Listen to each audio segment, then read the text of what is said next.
MP वर्ग 1 और 2 के लिए सभी वीडियोस चैनल पर पहले से उपलब्ध हैं और कई वीडियो चैनल की प्लेलिस्ट में भी आप लोगों को मिल जाएंगे। लेकिन यहाँ पर एमपी वर्ग 2 के लिए जो पहले से वीडियो अपलोड हैं उन्हीं वीडियो को फिर से यहाँ पर अपलोड कर रहा हूँ। कई वीडियो 3-4 साल 5 साल पुराने भी हैं, तो आप लोगों को बोलने में थोड़ा सा अजीब सा लग सकता है, लेकिन मैटर बहुत शानदार है, बहुत ज़्यादा अच्छा संकलन किया हुआ है। और यहाँ जो ये वीडियो अपलोड होने वाला है, इस वीडियो के बाहर कुछ भी नहीं जाएगा, क्योंकि मैंने भी वर्ग 1 का पेपर दिया है, वर्ग 2 का पेपर दिया है और सिलेक्शन भी दोनों में हुआ है। तो इसी में से पेपर सारा का सारा आया है, कुछ भी इसके बाहर नहीं है। आप लोगों को सीधा का सीधा यही रट लेना है। आप लोग इसको रट लेंगे तो एक भी प्रश्न बाहर नहीं जाएगा। देखिए, दोनों प्रकार से जो महाभारत है, महाभारत में जो वर्णन है वो भी, और जो साहित्यिक रूप से प्रश्न पूछे जाते हैं वो भी, दोनों प्रकार के प्रश्न यहाँ से आपके बन जाएंगे। तो आपको कहीं जाने की ज़रूरत नहीं है। आप इतना मैटर याद कर लेंगे, इसमें से ही आपका पूरा का पूरा आने वाला है। कोशिश अब ये करूँगा कि आप लोगों को जल्द से जल्द और वीडियोस मिल सकें, जिससे कि आप लोग प्रश्नों का भी अभ्यास करें। देखिए, मुझे सबसे अच्छा ये लगता है कि यदि आप लोग प्रश्नों का अभ्यास करेंगे तो बहुत अभ्यास आपका अच्छा हो जाएगा। और एमपी वर्ग 1 और 2 में आप लोगों को प्रश्नों का अभ्यास बहुत ज़्यादा ज़रूरी है। जितना ज़्यादा आप प्रश्नों का अभ्यास करेंगे उतना आपका एक्सपीरियंस बनेगा प्रश्नों को हल करने का, कैसे भी प्रश्न पूछे जाते हैं। देखिए, यहाँ पर जो सिलेबस रहा है, सिलेबस में यहाँ रामायण और महाभारत से संबंधित प्रश्न पूछे जाने हैं। तो आप लोग सोच रहे होंगे कि रामायण और महाभारत से संबंधित लगभग कितने प्रश्न पूछे जाएंगे। तो इस बार 120 अंक का पेपर है, तो आप लोग ये माने कि लगभग 4 से 5 प्रश्न तो इससे संबंधित पूछे ही जाएंगे। और जब एमपी वर्ग 1 का टेस्ट हुआ था इसके पहले, तो उस टाइम पर भी लगभग 90 नंबर 100 नंबर का पेपर था, तो उसमें भी लगभग 4 से 5 प्रश्न इससे पूछे गए थे। तो इस बार तो 120 अंक का पेपर है, तो लगभग आप लोग माने कि 5 अंक का इससे पूछा जाना है। तो आपके 5 अंक ये तो पक्के हो ही जाएंगे। तो इसके 2 पार्ट अपलोड करूँगा अभी। ये वाला एक पार्ट फर्स्ट पार्ट है, और एक और जो सेकंड पार्ट रहेगा उसमें, और जितने भी प्रश्न रहेंगे वो सब आप लोग अच्छे से हल कर पाएंगे। चलिए चलते हैं, वीडियो स्टार्ट कर रहा हूँ। वीडियो बहुत स्लो है, पुराना वीडियो है, लेकिन आप लोग मैटर को बहुत अच्छे से लिख लें, अपने नोट्स बनाते रहें, तो बहुत हद तक अच्छा हो सकता है। चलें देखते हैं यहाँ पर महाकाव्य जो महाभारत है उसका पूरा परिचय। तो जो महाभारत है यह विश्व साहित्य का सबसे विशाल ग्रंथ है। मतलब महाभारत जो महाकाव्य है यह विश्व साहित्य का सबसे विशाल ग्रंथ है। आप लोगों ने रामायण के बारे में सुना होगा। जो रामायण महाकाव्य है उसे चतुर्विंशति सहस्री संहिता कहते हैं, जिसमें कि 24,000 श्लोक हैं। और जो महाभारत है, महाभारत में कितने श्लोक हैं? तो महाभारत में 1,00,000 श्लोक हैं। इसे शतसहस्री संहिता कहा जाता है। मतलब विश्व साहित्य का सबसे विशालकाय ग्रंथ, मतलब विश्व में इससे बड़ा कोई ग्रंथ नहीं है। देखें, महाभारत के जो लेखक हैं वह कौन हैं? तो महाभारत के लेखक कृष्ण द्वैपायन व्यास, जिन्हें वेद व्यास भी कहा जाता है। यह जो पाराशर ऋषि थे उनके पुत्र थे, और इनकी माता का नाम सत्यवती था। फिर से एक बार आप लोग देख लें, क्योंकि यह प्रश्न एक पीजीटी की परीक्षा में पूछा जा चुका है। कृष्ण द्वैपायन व्यास, जिनके पिता का नाम क्या था? पाराशर ऋषि। पाराशर ऋषि पाराशर के पुत्र थे, और इनकी माता का नाम सत्यवती था। देखें, यमुना द्वीप में जन्म लेने के कारण इन्हें द्वैपायन कहा जाता था। द्वैपायन क्यों कहा जाता था? क्योंकि इनका जन्म यमुना द्वीप में हुआ था। और कृष्ण क्यों कहते थे? तो इनके शरीर का कृष्ण वर्ण होने से, कृष्ण रंग के होने के कारण से इन्हें कृष्ण मुनि कहा जाता था। और व्यास क्यों कहा जाता था? वेद व्यास। तो इन्होंने वैदिक मंत्रों को याज्ञिक उपयोग करने के लिए 4 वेदों में विभक्त किया था। मतलब 4 भागों में बांटा था, 4 वेदों रूप। इस कारण से इन्हें वेद व्यास कहा जाता था। और यहाँ पर जो पॉइंट लिखा है, शतसहस्री संहिता कहा जाता है, और इसमें 1,00,000 श्लोक हैं। लगभग 1,00,000 श्लोक हैं, 1,00,000 से कुछ कम है। मैं आगे जो परिचय दूंगा उसमें सब कुछ बताऊंगा आपको। क्रमशः देखते जाएं। महाभारत भारतीय जीवन और हिंदू जनता का जातीय ग्रंथ है, और एक विशालकाय ग्रंथ है। मतलब इसमें हिंदू समाज का या फिर हिंदू जनता का संपूर्ण परिचय मिलता है। और जो भारत में रहने वाली चीजें हैं, अधिकतर उन समस्त चीजों का परिचय महाभारत में मिलता है। हिंदू धर्म के स्वरूप को निरूपित करने वाला यह पंचम वेद है। मतलब इसे पंचम वेद भी कहा जाता है। यह हिंदू धर्म के स्वरूप को पूरा निरूपित करता है। यन्ना भारते तन्ना भारते, मतलब जो भारत में है वह महाभारत में है और जो भारत में नहीं है वह महाभारत में नहीं है, मतलब जो महाभारत में नहीं है वह भारत में नहीं है। इस प्रकार से महाभारत की यह पंक्ति प्रसिद्ध है कि जो जो वस्तुएं या फिर जिस जिस चीज का वर्णन महाभारत में किया गया है वह चीजें भारत में उपस्थित हैं। इस प्रकार से यह पंक्ति प्रसिद्ध है। ऐसी जितनी भी पंक्तियां हैं यह सारी पंक्तियां अपन अंत में वीडियो के लास्ट में देखेंगे उपसंहार रूप में। देखें, इसके 3 संस्करण बहुत प्रसिद्ध हैं। एक तो कलकत्ता संस्करण जो कि इसमें हरिवंश पर्व शामिल है। दूसरा बंबई संस्करण, इसमें हरिवंश पर्व का अभाव है, मतलब इसमें हरिवंश पर्व शामिल नहीं किया गया है। अब हरिवंश पर्व के बारे में बता दूं तो यहाँ पर जो हरिवंश पर्व है यह महाभारत से थोड़ा अलग है। इसमें कृष्ण की कथाओं का वर्णन है जिसे खिल पर्व भी कहा जाता है। प्रश्न यह पूछा जा चुका है कि खिल पर्व किसे कहते हैं, तो जो हरिवंश पर्व है हरिवंश पर्व को ही खिल पर्व कहा जाता है। और जो तीसरा संस्करण है वह है मद्रास संस्करण। क्रमशः 3 संस्करण हैं, कलकत्ता संस्करण, बंबई संस्करण और मद्रास संस्करण। तो मद्रास संस्करण में हरिवंश पर्व सहित है, मतलब हरिवंश पर्व भी इसमें जोड़ा गया है, जिसको मिलाकर ही टोटल 1 लाख श्लोक बनते हैं। चलें देखें महाभारत का समय। तो विभिन्न विद्वानों ने अलग अलग महाभारत का समय माना है, क्योंकि महाभारत में कहीं भी समय सुनिश्चित नहीं किया गया है। तो देखें, जो डॉक्टर वचनदेव कुमार थे उन्होंने ईसा पूर्व 3100 वर्ष माना है। पंडित बलदेव उपाध्याय जी ने ईसा पूर्व 600 वर्ष माना है। और जो विंटर नृत्य जी थे इन्होंने ईसा पूर्व 4वीं शताब्दी से पहले माना है। आगे देखें, डॉक्टर रामजी उपाध्याय इन्होंने 600 से 1200 ईस्वी तक का माना है। और श्री बाल गंगाधर तिलक जो कि इन्होंने 5000 वर्ष पूर्व माना है। तो इस प्रकार से विभिन्न विद्वानों के यह मत थे समय के हिसाब से कि समय इनका इतना है। लेकिन निष्कर्ष रूप से अपन कह सकते हैं कि ईसा पूर्व से वैदिक युग तक के मध्य का समय जो है वह महाभारत का समय है। ईसा पूर्व से वैदिक युग के मध्य का समय अपन मान सकते हैं। इस प्रकार से देखें, अब महाभारत की विकास यात्रा देखें तो महाभारत का विकास कैसा कैसा रहा, किस किस प्रकार से इसका पूरा निर्माण हुआ, इसके बारे में देखते हैं। तो सबसे पहले यह जय रूप में था। जो महाभारत का मंगलाचरण है नारायणम नमस्कृत्य, इसमें जो अंतिम शब्द दिया हुआ है उसमें जय मुदीरितम है, जिससे यहाँ पर स्पष्ट होता है कि पहले जय था। महाभारत का पूर्व नाम क्या था? जय नाम था। और जो महाभारत ग्रंथ की स्टार्टिंग की गई थी वह भी जय नाम को लेकर ही स्टार्टिंग की गई थी इसकी, मतलब इसका जो मूल रूप है वह जय के रूप में प्रसिद्ध था। और जिसमें लगभग 8800 श्लोक थे, मतलब 8800 श्लोक थे जय में केवल। फिर भारत कैसे आया? तो जय का विस्तृत रूप जो जय था उस जय का ही विस्तृत रूप जो था वह भारत के रूप में इसका विस्तार हुआ जय का, और जिसमें लगभग 24,000 श्लोक थे।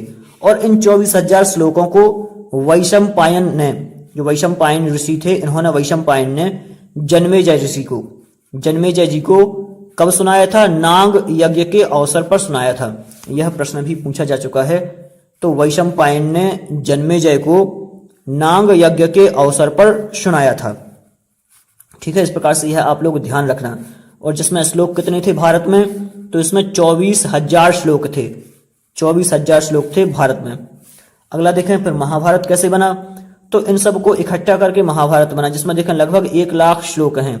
और यह शौती ऋषि ने 12 वर्षीय यज्ञ में नैमिषारण्य में सौनक आदि ऋषियों को सुनाया। मतलब वहां पर 12 वर्षीय 12 वर्ष का यज्ञ चल रहा था। उस यज्ञ में नैमिषारण्य नाम के वन में, नैमिषारण्य में सौनक आदि ऋषियों को सुनाया था। किसने सुनाया था? शौती ऋषि ने। यह ध्यान रखने योग्य बात है, यह भी पूछा जा चुका है। किस ऋषि ने सुनाया था? शौती ऋषि ने सुनाया था और सौनक आदि ऋषियों को सुनाया था। इस प्रकार से विकास यात्रा। आगे देखते हैं, तो महाभारत की विषय वस्तु यदि देखी जाए तो 18 पर्वों में विभक्त है। महाभारत की जो विषय वस्तु है वह 18 पर्वों में विभक्त है। और 18 पर्वों के साथ इसमें 100 उपपर्व भी हैं। 18 पर्वों के साथ में 100 उपपर्व हैं। तो अपन क्रमशः एक एक पर्व का पूरा पूरा परिचय देखेंगे, क्योंकि प्रत्येक प्रतियोगी परीक्षा में एक ना एक पर्व से प्रश्न जरूर आता है। चलें देखें क्रमशः। पहला जो पर्व है आदि पर्व, मैंने इसके पहले एक और वीडियो डाला है जो कि बाहुबली सर का वीडियो है, मेरे इस पर डला हुआ है चैनल पे। उसमें आपको एक ट्रिक के माध्यम से बताया गया है, जो पर्व दिए हुए हैं उन पर्वों को एक ट्रिक के माध्यम से उन्होंने बताया है, तो आप लोग वह वीडियो भी देख सकते हैं जिससे आपको ट्रिक के माध्यम से यह 18 पर्व याद हो जाएंगे। वैसे मैंने अलग ट्रिक से याद किया था, मैं जब लगभग फर्स्ट ईयर सेकंड ईयर में पढ़ता था तब मैंने अलग याद किया था कि आदि सभा वनभि, इस प्रकार से पूरा जितने भी अपने 18 अध्याय हैं ऐसा मैंने याद किया था। तो आदि सभा वनभि, भीष्म कर्ण द्रोण शल्य शऊ, ऐसे इस प्रकार से मैंने याद किया था, लेकिन उसमें आप लोगों को और अच्छे से याद हो जाएगा। तो चलें देखते हैं पहला जो आदि पर्व है। आदि पर्व में क्या है, तो इसमें 19 उपपर्व हैं। जो यह 100 उपपर्व हैं, इन 100 उपपर्वों में से 19 उपपर्व आदि पर्व में हैं और लगभग 233 अध्याय हैं। इसमें 1926 करीब अध्याय हैं। इसके आगे मैं बता दूंगा कितने अध्याय हैं, कितने श्लोक हैं, सारा का सारा मैटर अपना इसमें आएगा। तो देखें इसमें 19 उपपर्व और 233 अध्याय हैं आदि पर्व में। और जो शकुंतलोपाख्यान है, शकुंतलोपाख्यान इसी आदि पर्व से लिया गया है। शकुंतलोपाख्यान इसी आदि पर्व में है। अब देखें आदि पर्व में क्या क्या हुआ। तो सबसे पहले तो कौरव और पांडवों का जन्म होता है इसी में। आदि शब्द से ही समझ लेना है कि आदि पर्व में ही कौरवों पांडवों का जन्म है। उसके बाद में विवाह भी इसी पर्व में होता है, क्योंकि एक विशालकाय पर्व है तो सारा का सारा वर्णन इसमें होता है। अब भीष्म की प्रतिज्ञा भी इसी में है। अब अर्जुन का जो विवाह था वह भी, अर्जुन का विवाह भी इसी में हुआ था और भीम और हिडिंबा का भी विवाह इसी आदि पर्व में होता है। इतनी बातें इस आदि पर्व में प्रमुख हैं। एक तो शकुंतलोपाख्यान, कौरव पांडवों का जन्म, भीष्म की प्रतिज्ञा, अर्जुन का विवाह और हिडिंबा और भीम का विवाह। और लगभग इसमें 9000 श्लोक हैं।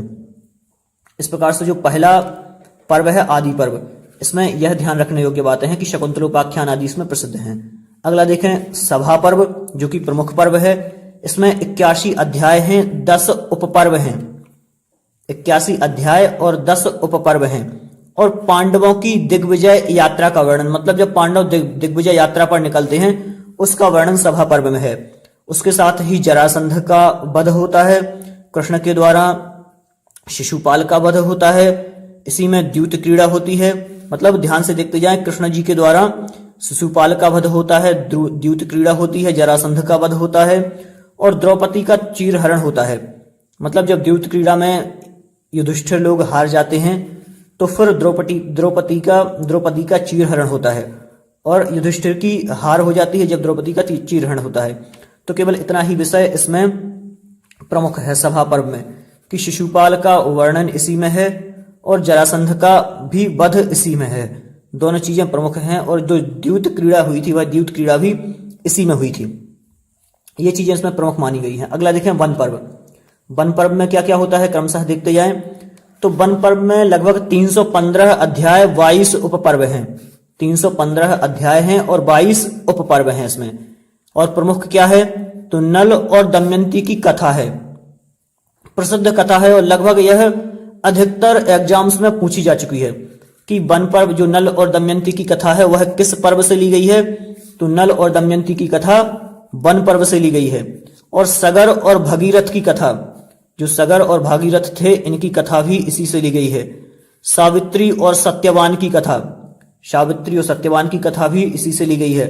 आप लोगों ने बहुत, मैं मतलब पढ़ा तो होगा आप लोगों ने, लेकिन इतना सारा आप लोगों ने बहुत कम पढ़ा होगा। कहीं कहीं बुक्स में ये अध्याय का वर्णन नहीं है, किन्हीं किन्हीं बुक्स में कोई उपाख्यान छूटा हुआ है, लेकिन मैंने यहाँ पर सारा संयोजन किया है इकट्ठा, जिससे कि आपको एक बार में पता चल जाए कि कहाँ पर कितना वर्णन है। तो सगर और भगीरथ की कथा, सावित्री और सत्यवान की कथा भी इसी वन पर्व में है। और पांडवों को 12 वर्ष का वनवास और 1 वर्ष का अज्ञातवास मिला था। तो यहाँ पर 12 वर्ष के वनवास का वर्णन है वन पर्व में। फिर जयद्रथ द्वारा द्रौपदी का हरण, जयद्रथ यहाँ पर द्रौपदी का हरण करता है इसी पर्व में। और इंद्र के द्वारा कवच कुंडल मांगे जाना, यह प्रश्न भी एक बार पूछा जा चुका है कि इंद्र द्वारा कवच कुंडल किस पर्व में मांगे जाते हैं। तो यहाँ पर आपको वन पर्व लगाना है। चलें देखें अब अगला जो है विराट पर्व। तो विराट पर्व में क्या होता है, इसमें 72 अध्याय हैं। विराट पर्व में 72 अध्याय हैं, 5 उपपर्व हैं। उपपर्व कितने हैं? 5 उपपर्व हैं, और जिसमें 2700 टोटल श्लोक हैं। इसमें 1 वर्ष के अज्ञातवास का वर्णन है। आप लोगों को पता होगा कि 12 वर्ष का वनवास हुआ था और 1 वर्ष का अज्ञातवास हुआ था, जिसमें 12 वर्ष का वनवास ऊपर वन पर्व में चला गया, और 1 वर्ष जो बचा था वह इन्होंने विराट नगर में गुजारा था। मतलब विराट नगर में इनका 1 वर्ष का वनवास निकला, जिसमें वह अलग अलग वेश धारण करके वहां पर विराट नरेश के यहां पर रुके हुए थे। आगे देखें, अब इसी में भीम के द्वारा कीचक का वध होता है, जो द्रौपदी का आपको वर्णन पता होगा। द्रौपदी के कारण से यहां पर कीचक का वध होता है। आगे देखें, उत्तरा और अभिमन्यु का विवाह होता है, क्योंकि जब उन्हें पता चल जाता है कि यह तो हस्तिनापुर नरेश हैं और ये युधिष्ठिर हैं, धर्मराज युधिष्ठिर हैं, तो जब इस प्रकार से इन सब का परिचय इन्हें प्राप्त होता है तो विराट नरेश उत्तरा का विवाह अर्जुन के साथ करने के लिए कहते हैं, लेकिन अर्जुन मना कर देते हैं। तो अर्जुन के साथ ना होकर अभिमन्यु के साथ उत्तरा का विवाह होता है, और यह विराट पर्व में होता है। और इसी विराट पर्व में कीचक का भी वध होता है। आप लोग इन वधों के चक्कर में डिस्टर्ब नहीं होना, क्योंकि जो पिछला वाला पर्व है, इस पर्व में भी देखें ध्यान से, जरासंध वध अलग है, शिशुपाल वध अलग है, ये दोनों वध अलग अलग हैं, और यहाँ पर कीचक का वध अलग है। कीचक का वध भी भीम ही करते हैं। तो यहाँ पर इस प्रकार से इन वधों को आपको ध्यान रखना है, क्योंकि ये पूछे जाते हैं और डिस्टर्ब हो जाते हैं अपन लोग इसमें। चलें अगला देखें, जो अगला है उद्योग पर्व। उद्योग पर्व में देखें क्या है, तो 196 अध्याय है, इसमें 10 उपपर्व हैं और प्रायः 7100 श्लोक हैं।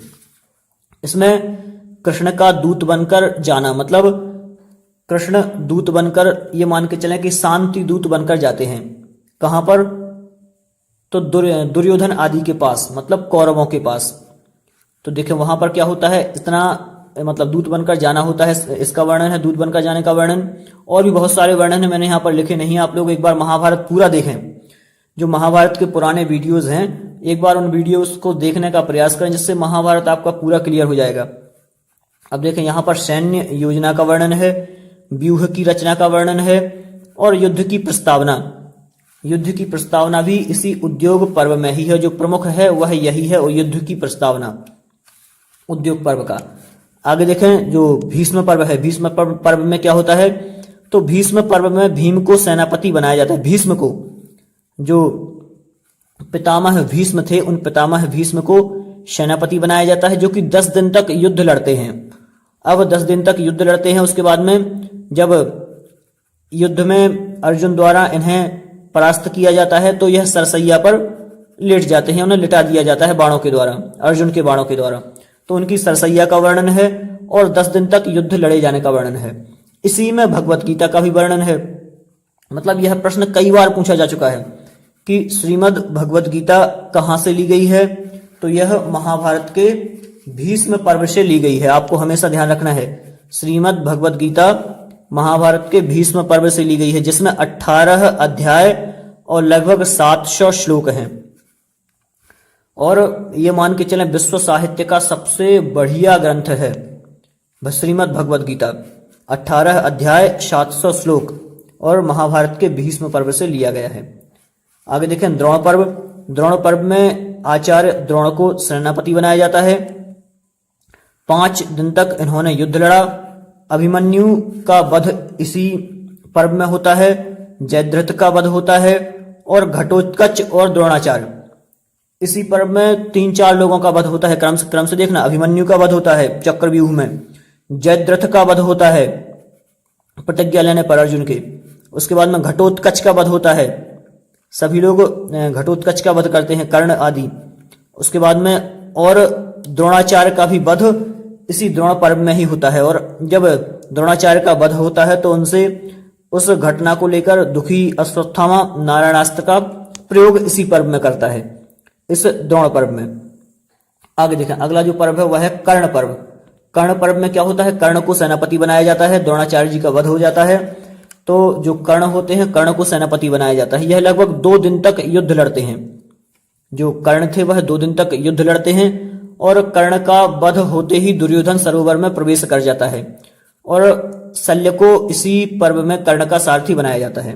इस प्रकार की घटना का वर्णन है। आगे देखें, जब कर्ण का भी वध हो जाता है तो शल्य को सेनापति बनाया जाता है, शल्य सेनापति बनता है। और भीम द्वारा जंघा पर वार, भीम के द्वारा दुर्योधन की जंघा पर वार किया जाता है, दुर्योधन की जंघा पर वार किया जाता है, जो कि भीम की प्रतिज्ञा थी। आप लोगों ने भीष्म प्रतिज्ञा अलग सुनी होगी, भीष्म प्रतिज्ञा अलग थी, लेकिन भीम ने भी प्रतिज्ञा की थी कि मैं इन्हें छोड़ूंगा नहीं। आप लोगों ने उरुभंगम सुना होगा नाम, उरुभंगम नाटक, उसमें इसी का वर्णन है, मतलब दुर्योधन के उरु के भंग का वर्णन। इस प्रकार से देखते जाएं क्रमशः।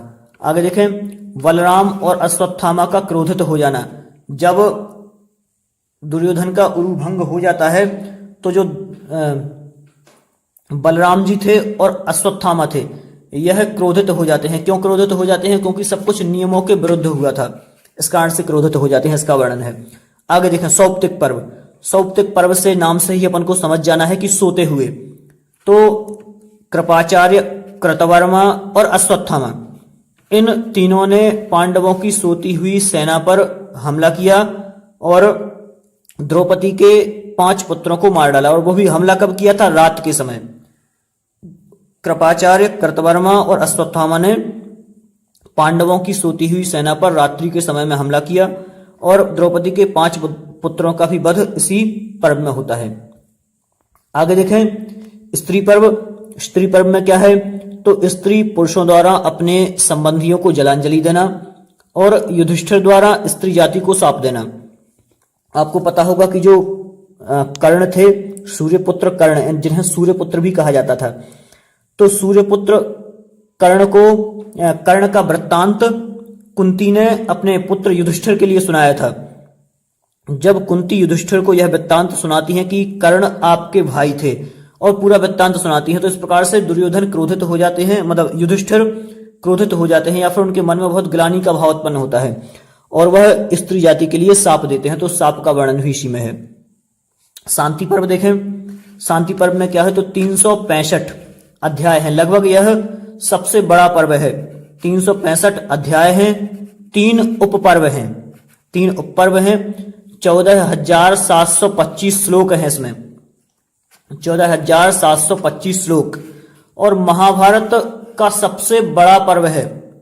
जो महाभारत अपना चल ही रहा है, तो इस महाभारत का सबसे बड़ा पर्व है कौन सा पर्व? शांति पर्व। आगे देखें, महाभारत के प्राण भी कहे जाते हैं, मतलब इसे महाभारत का प्राण कहा जाता है। और इसका वर्ण विषय क्या है? तो इसमें राजधर्म, आश्रम धर्म या फिर आश्रम व्यवस्था आदि और मोक्ष आदि का प्रतिपादन किया गया है। और किस किस का वर्णन होता है? तो कृष्ण द्वारा युधिष्ठिर के शोक का निवारण जो है वो भी इसी पर्व में होता है। कृष्ण युधिष्ठिर आदि के शोक का निवारण करते हैं, क्योंकि वह सभी शोक में डूबे होते हैं, क्योंकि सगे संबंधियों का वध स्वयं ने किया था। और जब सगे संबंधियों को कोई मारेगा तो शोक में वैसे ही शोकाकुल रहेगा, तो उनके शोक का निवारण करते हैं। आगे देखें, इसमें जो प्रमुख है वह है जनक और सुक की कथा। जनक और सुखदेव की कथा भी इसमें वर्णित है और 16 राजाओं का आख्यान भी इसी में प्राप्त होता है। और जो प्रमुख है वह है सुखदेव की कथा। इस प्रकार से दोस्तों यहाँ पर अपना समय ज्यादा हो रहा है। अब जो भी यह परिचय अपना महाभारत का बचा है, बहुत सारा परिचय बचा है, तो अगला वीडियो जो मैं बनाऊंगा उस अगले वीडियो में अगला और परिचय महाभारत का अपन प्राप्त करेंगे। और लगभग एक भी प्रश्न परीक्षा में ऐसा नहीं रहेगा महाभारत से संबंधित जो कि अपन यहाँ पर ना पढ़ें। और आप लोग हमारा चैनल सब्सक्राइब जरूर करें, जो ऐसा इस प्रकार का बटन दिख रहा है, जिससे कि आप लोग और आगे आने वाले वीडियोस से सीधे जुड़ पाएंगे। और अब मैं लगभग जो भी वीडियोस निकालूंगा उसमें आपको पूरा मैटर देने का प्रयास करूंगा, जिससे कि आप लोग और अच्छे से अच्छे एग्जाम्स की तैयारी कर सकें और आगे बढ़ सकें। नमस्कार दोस्तों।